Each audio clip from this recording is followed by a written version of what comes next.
Tapi kisah yang dibawakan oleh penyanyi ini, Acap sangat-sangat orang kata apa, hiba lah mendengar pengalaman beliau ketika melalui fasa-fasa yang agak sukar dalam hidup beliau. But somehow ada satu point ni, bila penyanyi roman cinta ini dikatakan disihir oleh individu-individu yang tidak senang dengan kehadiran beliau di mainstream punya arena ni lah. Alright. So Awira adalah episod kedua yang Acap kata seram. Okay, kenapa Acap cakap seram First pengalaman dia, Acap rasa agak seram sebenarnya. Lagi bergema lah rumah tu.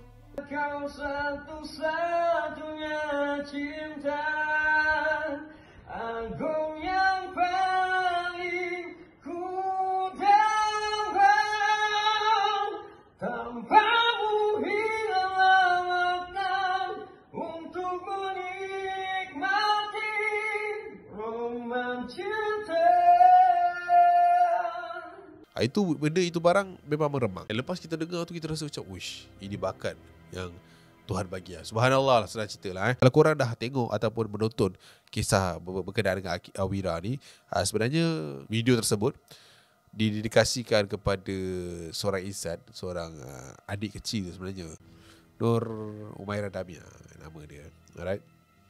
So macam Acap ada tulis, Acap ada bagi tahu dekat dalam video tersebut, video ini didedikasikan kepada dia, dan dia adalah seorang insan yang sangat kuat yang sedang menghadapi ujian berbentuk kesihatan lah. Dan itulah sebenarnya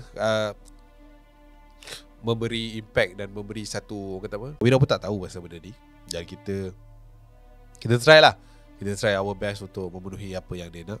Tapi itulah dia guys, kenapa Acap letak di nombor 2 di tempat yang agak tinggi. Sebenarnya Acap nak bagi satu spotlight dan juga highlight kepada insan ini yang telah pun kembali ke penciptanya di awal Oktober hari itu. Acap baru dapat tahu. Acap rasa macam agak galat dah sebenarnya bila kita tahu